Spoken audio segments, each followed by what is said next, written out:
all last week, leading up to your appearance here, I was thinking, what am I going to ask Van Jones? Is there a topical news story that could be relevant? And I use the internet and television, so I keep up with different stories, and I was racking my brain. Then I tweeted about it. I was just looking for something. But it's only funny because it's not, obviously. Yeah. The White House doesn't want to say it, and the media, most people in the media don't want to say it, so I'll say it. You were targeted because you're black, because you're progressive, and because you lived a life full of work that was creative and experimental at times, which made it easier to smear you and lie about you. And we're not here today to only focus on the past, but your experience, Ms. Sherrod's experience, and as Rachel Maddow put it so well this week, the experience that will continue to repeat as long as we allow it to work. What can you tell us about what people can do to fight back?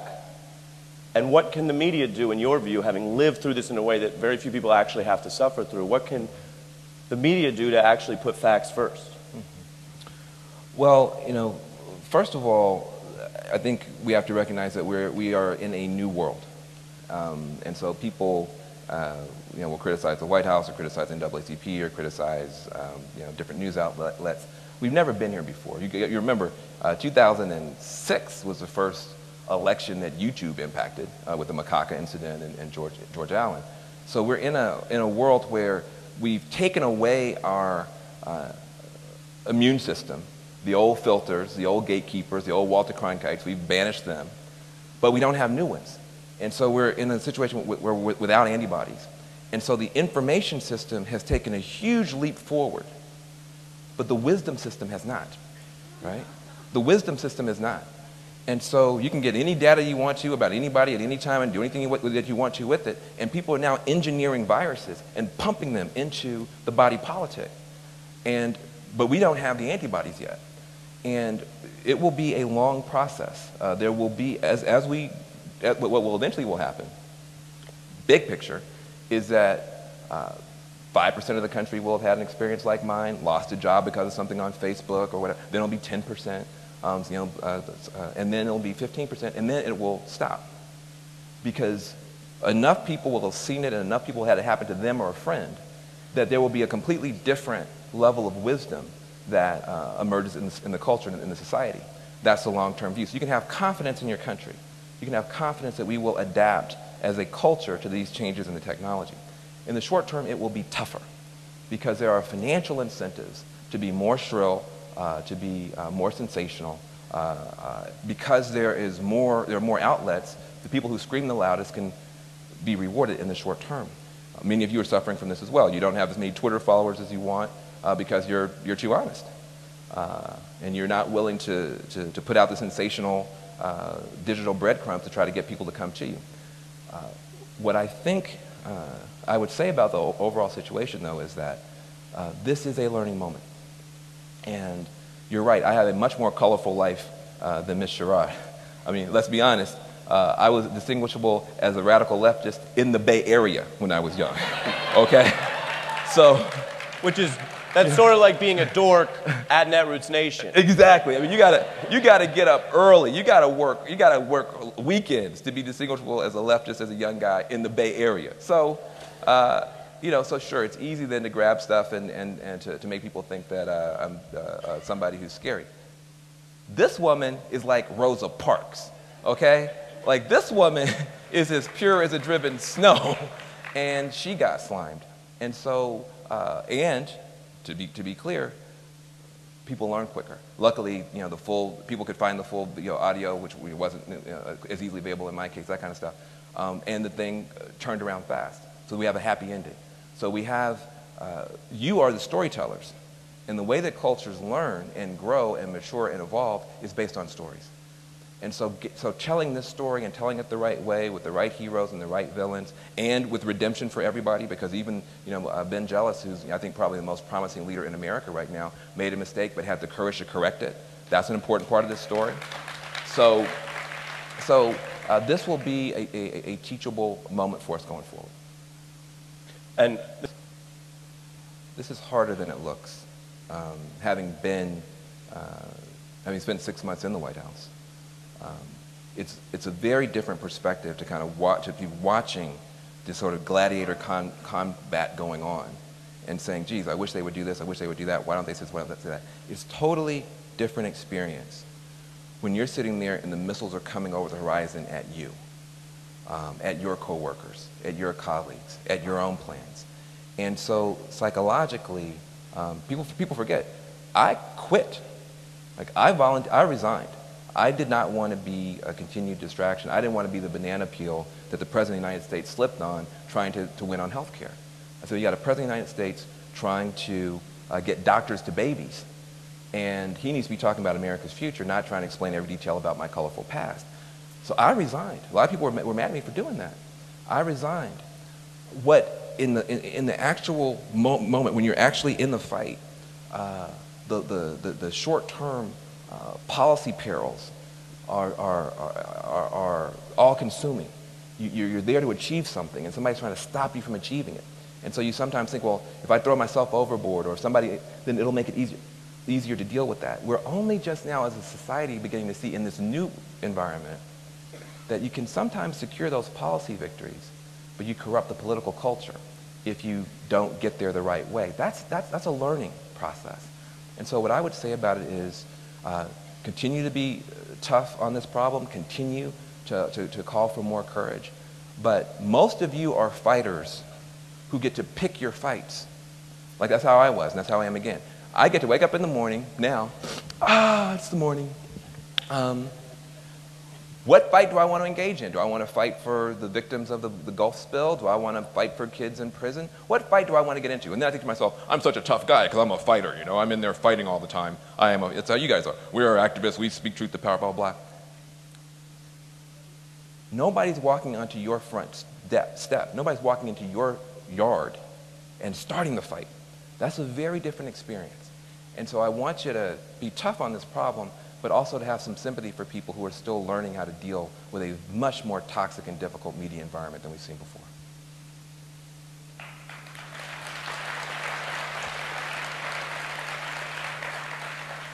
Let's switch over to climate change. And sure, something easy.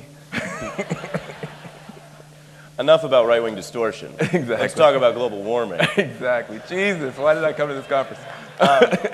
But everyone knows the news, and Senator Kerry is out today saying he really means it. He thinks he has a shot at moving this somehow in a lame duck session of Congress. Most people, even who share those objectives, don't feel that that is realistic. You gave us, some great overarching vision. Where do you come down on the nuts and bolts of that? Do you think the lame duck option is at all viable? What do you see ahead, and what do you want people to do? Sure, three things. First of all, John Kerry is a hero, and I feel that he has been mistreated by his own party since the 2004 election. John Kerry has always been willing to go first where it's hard. He went to Vietnam when he didn't have to before a lot of people. That makes him a hero. He came back and told the truth about it first when a lot of people didn't want him to, and that makes him a bigger hero. And then in 2004, he was the first to go up against this horrible machine and took, I can't cry about what I went through. Look what he went through. But took a sledgehammer to it as best he could and created the possibility for 2006, 2008, and has been given no respect, as far as I'm concerned, by most of us. So John Kerry is a hero, and he continues to be a hero. Except for his heroic leadership, this issue would have been dead a long time ago in the U.S. Congress. So we need to give him that respect. I think that he is right that this thing is not over. There are many things that can be done to change the math, either for the fall, certainly for the lame duck session. But that comes down to us. The problem right now is that most of the environmental community, myself being the #1 example, went from doing the grassroots work we were doing and stampeded into D.C. I stampeded into D.C. and got behind a desk, so I can raise this criticism of my colleagues. And we turned ourselves into a movement chasing D.C. rather than creating a movement that D.C. would have to chase. That was a mistake that we made. And I'm as guilty of that as anybody else. But there's still time.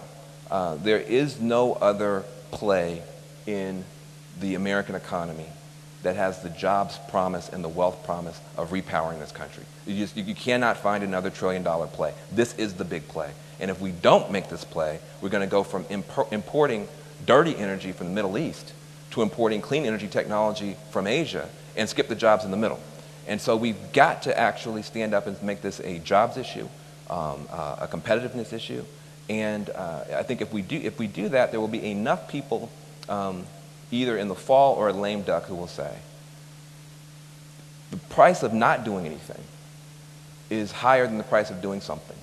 And, again, especially in lame duck, there's the opportunity to say, what do you want your legacy to be? You know, in February, you're going to be home watching stuff on television. 10 years from now, 20 years from now, you're going to have grandkids who come up to you and ask you a question. What did you do when you had the chance? And I think people's hearts will be different. There'll be people right now whose knees are knocking. Their hearts are going to be different when they're thinking about what they want their last vote to be.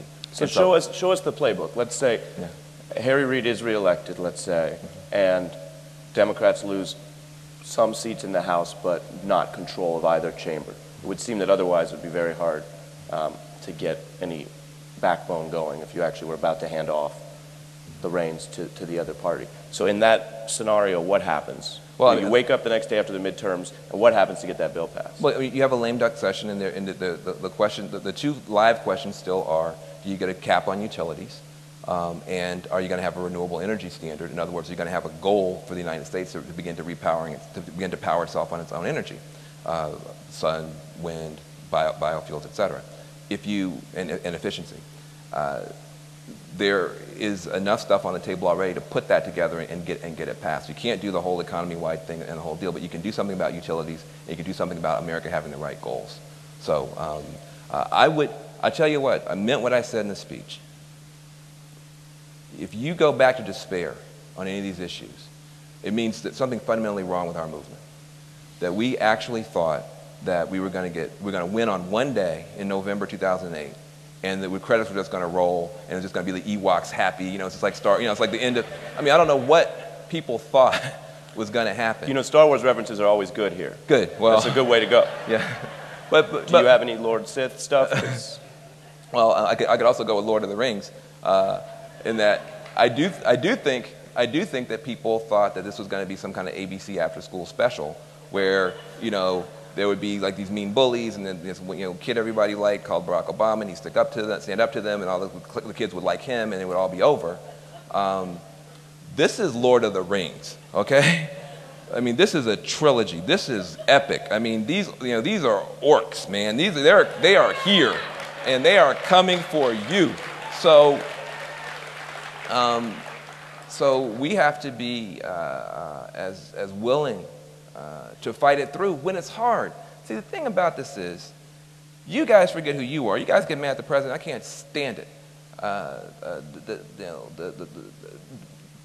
Barack Obama, President Obama, volunteered to be the captain of the Titanic after it hit the iceberg, okay? After it hit the iceberg. Don't let anybody, take that out of your mind. He's doing, an extraordinary job, as Bob Borsar just said over and over again. He's already achieved. He saved the auto industry. We got Latina on the Supreme Court. I mean, healthcare. I mean, you can go down the list just of the financial stuff. It's just that the hole is so big and getting bigger that then means that you have to remember who you are. You are baffling to me, you blogger people. You believed in this country and fought for it when there was really no logical reason to do so. 8 years of George Bush, you guys should not have been typing anything. You should have been, getting out of the country, trying to make some money. When there was no hope, you kept alive the best traditions of our country and actually advanced them. Now, when you're most needed, not to just point out what this person didn't do, that person didn't do, but to go even deeper yourselves, and to take even more leadership yourselves, and to be even more inventive and creative yourselves. I don't know why. I mean, look, I got more people in this room than work for Fox News. I mean, there's got to be some way for us to now evolve a platform. There's got to be some way for us now to take our game to the next level. And when we're doing that, then it's a lot easier for other people to perform well. So again, I believe in you. I hope you keep believing in yourselves. Well, on that point, I mean, it's also something that Ed Schultz said last night about the platforms. Is his view is that there isn't enough symbiosis because he can't get the attention of senior officials in the administration or the president. You know, he said that Fox News and Bret Baier get an interview during his time slot, but he doesn't get it. And he went through several examples that the people here heard. So there is that concern. You talked about how new this all is. The Obama campaign with Joe Rosebars and Chris Hughes and a lot of people was very good, I think, at obviously tapping the internet during the run-up to his election. But there's a feeling that they haven't found that same ability now that they're governing. And if anything, as you pointed out, it's coming back on them the other way. They're getting Breitbarted and YouTubed and not necessarily handling it the right way. So do you think part of that key is actually the administration engaging the blogosphere and progressive platforms more? I'm sure that the administration will be doing a lot of things differently and continuing to experiment. But I think that what we have to remember is, why are we so sad right now? Are we really that sad because, you know, I, who had a job before and didn't have a job for 20 minutes, is that why we're sad? Are we really that sad because there's some subcommittee chairs that do mean things? Why are we so sad? We're sad because in 2008, we thought we had found a home. We thought we had found a new way to be together. The campaign became a campfire that all kind of beautiful people came together. And we had each other. It wasn't that we even necessarily thought we were going to win. We thought we had a good shot, but we had each other. And what's happened is that, and that's where the hope comes from. When you have each other, when you're holding on, even when it's tough, you can find each other. What's happened now is that, you know, we had hope and change. We started focusing on the change, and nobody managed the hope part, the community part. And so you have the ability to do that. You know, there were 13 million people who, you know, were a part of the organization to elect this president. And most of us, I think, feel lost and lonely. And so those are the things that we can actually affect. Local community building, connecting. A lot of the politics, after the midterms, I guarantee most politics that's going to be exciting will be local and state.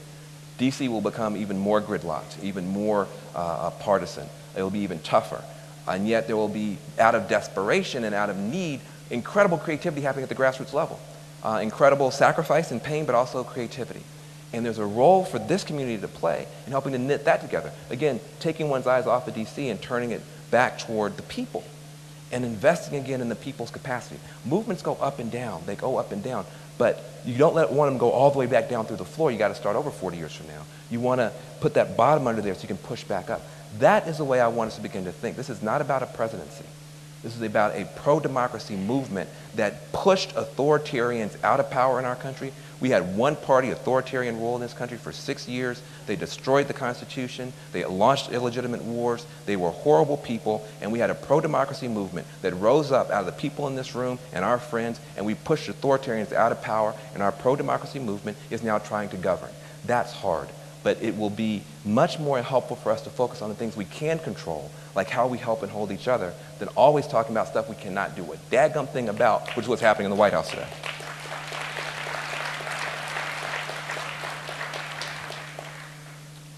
On stitching together that environmental movement with a sort of an inside-outside game in D.C., there was a quote in Mike Allen's Politico playbook today, which a lot of people in D.C. read, that said an administration official was complaining that the environmental group spent something like $100 million but couldn't recruit a single Republican. And I think that we might not like that score, but there's a real point there, which is you're trying to build up power and you're trying to change minds and show people either in office or show their constituents that we have a real climate crisis here and we have a real energy opportunity, as you've laid it out.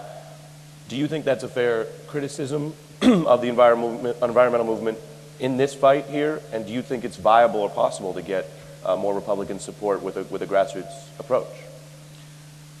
I mean, it's certainly a tragedy that, you know, $100 million was spent. I think it's a bigger tragedy that 100 million people probably agree with us and weren't mobilized, right? I mean, there was no march for green jobs and climate solutions. We went into a period where we were chasing subcommittee chairs and legislative aides rather than chasing the American people. That's not fair. I mean, there were ads, and certainly One Sky and Al Gore's organization and others did rely on trying to move ordinary people.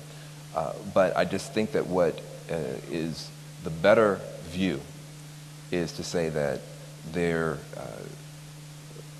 is a constituency in America that's an unlikely constituency. It's beautiful. It's Silicon Valley, venture capitalists. It's out-of-work workers. It's kids out there, the 350.org kids who are, fighting for a better future. And that constituency did not find the right magic to bring the best out of this White House or the best out of this Congress. And so we've got to figure that out. But I think that the most important thing I can say is this is not over. And we do have the rest of this congressional term. We do have the midterms. And also we do have incredible innovation at the state and local levels. It is disappointing. It is frustrating. But it's what you do in the period of heartbreak that determines how long that heartbreak lasts. And what I don't want to see us doing is turning on each other. I do think that if we're going to get across the finish line, we will need more leadership and more vocal leadership from the White House. I do think, although we're also going to need more vocal mobilization from ordinary people and less reliance on the insider stuff in D.C. Mm-hmm, mm-hmm. So we have only a little bit of time left. I thought, because you're popular here, because you get stuff done, but you're also kind of cool. I'm the coolest geek I know. I thought we'd end with just a little rapid fire. It's a little bit like when Hannity does the rapid fire, and he's like, favorite part of America, except it'll be like normal questions, so we learn a little bit more about you.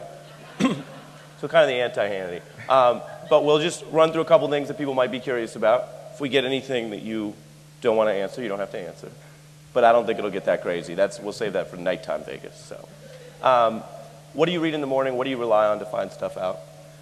I obviously Huffington Post. Everybody looks at Huffington Post first. I love Ariana Huffington. I think she's made a bigger contribution to this whole movement than most people know. She doesn't go with the left-right thing, which I think is a part of her strength. So I look at the Huffington Post, but I also have lots of specialized feeds around the environment and energy stuff. Yeah, what are any energy blogs, green blogs you read? E&E, Washington Post. I don't want to give them free advertising though, because they aren't in here. Favorite TV show, political or non-political? Believe it or not, it's still The West Wing. Though I gotta tell you, it's a lot different than the real thing. And yeah, right. And what's the non-political thing? Because that would just still be politics. The non-political show that I like the most, Sesame Street. For real? Yeah. No, hey, look, I have 2 kids. I've got a 2-year-old boy named Matai. Well, he'll be 2 next month. His name Matai. I have a 6-year-old boy named Cabral. And Sesame Street is the stuff. I mean, you want to know how to get along with people. You want to know how to share. I mean, we need Sesame Street for grown people rather than study. That's what we need. Sesame Street is the move. Music. I got a weird taste in music. You already lost the political job. Exactly. So you can tell us. No, but honestly, I love Bob Marley, but I also like Sarah McLachlan. I like Barry Manilow. I'm going there. Wow. You asked. I like Journey. Yeah, I thought some of your other stuff was controversial. Exactly. But Barry Manilow. Hey, look, man, because every now and again I have a bad day, and only Barry can get you there all the way. I won't sing for you, but then also I like Tupac. I like it all, because what I like the English language. I love what you can do. You can take somebody's mind and their earlobes or their eyeballs or whatever, and just with the right words, you can cast a spell. You can take people to happy, to sad. I love poetry. I love preachers. You're asking about songs. If you look at my iPod, what's on it? Churchill, Reagan, Bobby Kennedy, Dr. King. That's my music. I love to listen to slam poets and stand-up comics and preachers and politicians. The people who have to stand up there with a microphone and no accompaniment and figure out a way to engage an audience. I love that stuff, and the best people in the world at it are on both sides of the political spectrum. And I think it's important that we start remembering that. You know, two of my favorite people in the last century, Churchill and Gandhi. But they fought each other the whole century. Churchill trying to keep the empire, Gandhi trying to get it free. But they had a level of dignity, seriousness, depth. Like, I don't mind us having conflicts with the other side. I think it's good for us to have the debate. I honestly believe that I'm enriched when I have to argue with somebody from some of the other think tanks and that kind of stuff. I come away better and stronger. What I don't like is when somebody shows up to a debate with a chainsaw and, you know, a poo-poo, you know, pie and, you know, a Doberman Pinscher. What does that have to do with the debate? And so, if you ask me what I mostly listen to the spoken word. Well, Gandhi and Churchill, I think that's a great place for us to end, and thank you for being here with us today. Thank you. Van Jones. Thank you. Thank you. Great job. Appreciate you. Great job. Good.